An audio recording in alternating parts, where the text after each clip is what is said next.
So you mentioned the importance of the leader, leadership in total inside of the organization.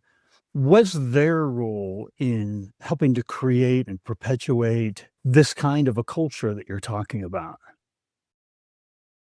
Yeah.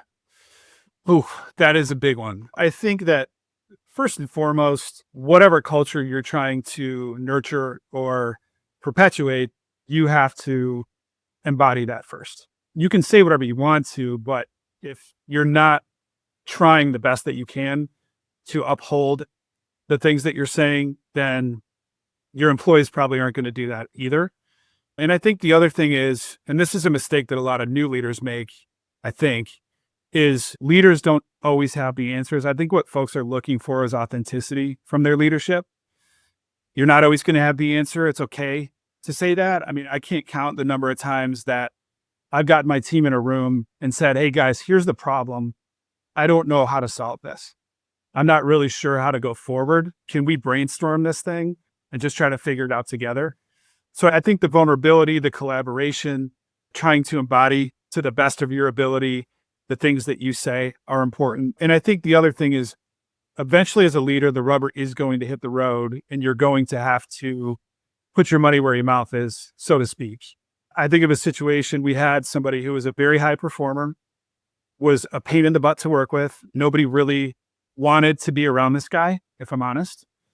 Didn't really uphold the core values of the organization. And as a leader, that is your inflection point right there. That's the point where you're challenged to say, okay, do you really believe this? Or is this just words on a paper or something we put on a mouse pad? Or are we actually going to walk the talk here? So I think it's really important to come through in those moments to let your people know that, hey, this is not just something we talk about.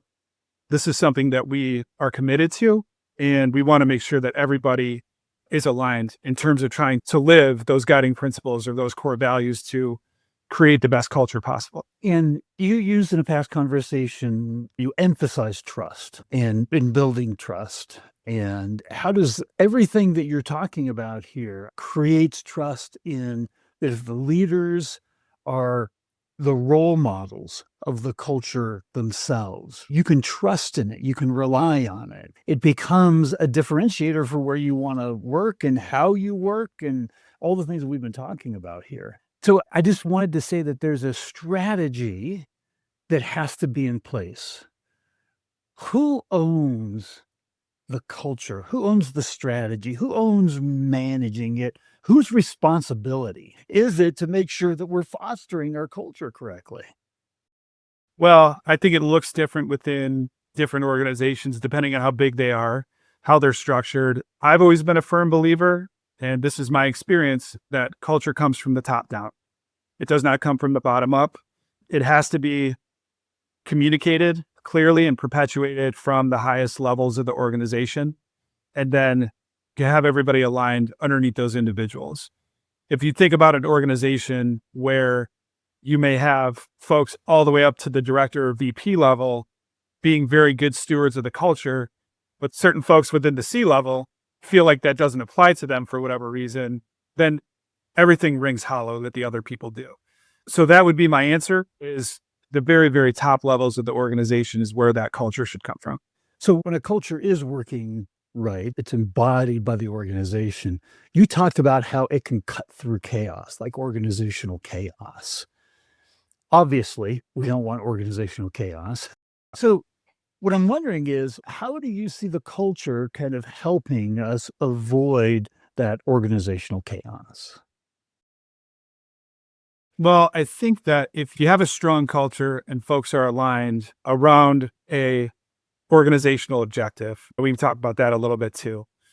The ideal situation is that these individuals will check each other, meaning if I'm in the room with my whole team and there's a discussion happening, or if I'm not in the room and there's a discussion happening, ideally that discussion looks the same regardless of whether I'm there or not. In the highest performing teams that I've been a part of, you have folks holding each other accountable and challenging each other to do the best they can on a daily basis. And that's where I think the magic starts to come in, is when you have people who are closely aligned around a shared objective. They're holding each other accountable to doing the best that they can to hitting that objective. I think that's when things can really start to fly.